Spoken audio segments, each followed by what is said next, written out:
गुजरात में चुनाव के बीच दिल्ली के उप मुख्यमंत्री और आम आदमी पार्टी नेता मनीष सिसोदिया ने दावा किया कि सूरत से पार्टी की प्रत्याशी कंचन जरीवाला का अपहरण हो गया है। अब इस मामले को लेकर आप नेता मनीष सिसोदिया चुनाव आयोग के दफ्तर के बाहर धरने पर बैठे हुए हैं।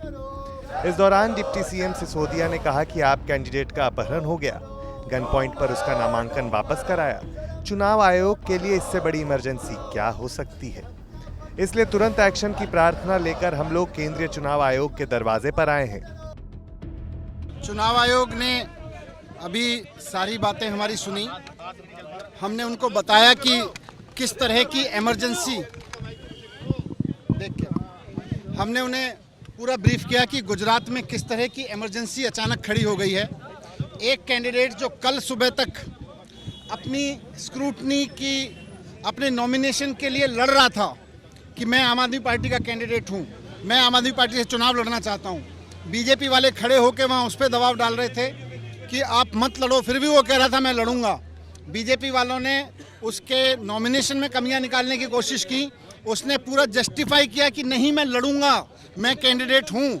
लेकिन आरओ के ऑफिस से बाहर निकलते ही वो गायब हो जाता है और 24 घंटे बाद पूरा पुलिस उसको कहीं से लेके आती है और आरओ के कमरे में बिठाती है। वहाँ से उसका नॉमिनेशन वापस कराया जाता है और उसके बाद से फिर वो गायब है। मनीष सिसोदिया ने कहा कि आपके गुजरात उम्मीदवारों का अपहरण कर जबरदस्ती उनसे नामांकन रद्द करवाकर बीजेपी लोकतंत्र की हत्या कर रही है। इसके विरुद्ध अपील करने मुख्य चुनाव आयोग आया हूं। इससे पहले प्रेस कॉन्फ्रेंस करके आप नेता मनीष सिसोदिया ने बीजेपी पर निशाना साधते हुए कहा था कि गुजरात में बीजेपी ने गुंडों के दम पर सूरत ईस्ट से आप उम्मीदवार कंचन जरीवाला का अपहरण करवाया और फिर पुलिस के दम पर नामांकन वापस करवाया। ऐसे में चुनाव का मतलब ही क्या बचा फिर?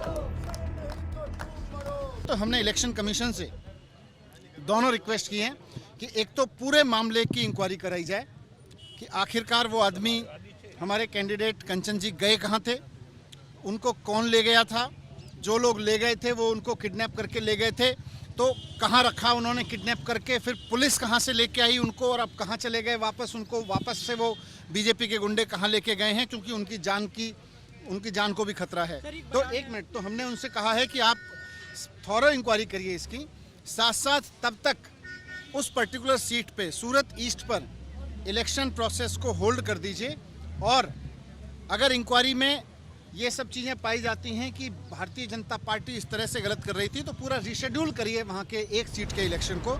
ये हमने उनसे रिक्वेस्ट किया है। दिल्ली के नगर निगम और गुजरात चुनाव से एन पहले ये विवाद खड़ा होना इन चुनावों के नतीजों पर कितना असर डालेगा ये तो नहीं कहा जा सकता है, पर एक बात जरूर है, दोनों ही चुनाव में आप और बीजेपी मुद्दों को भुनाने का कोई कसर नहीं छोड़ेगी। जिंदाबाद जिंदाबाद जिंदाबाद।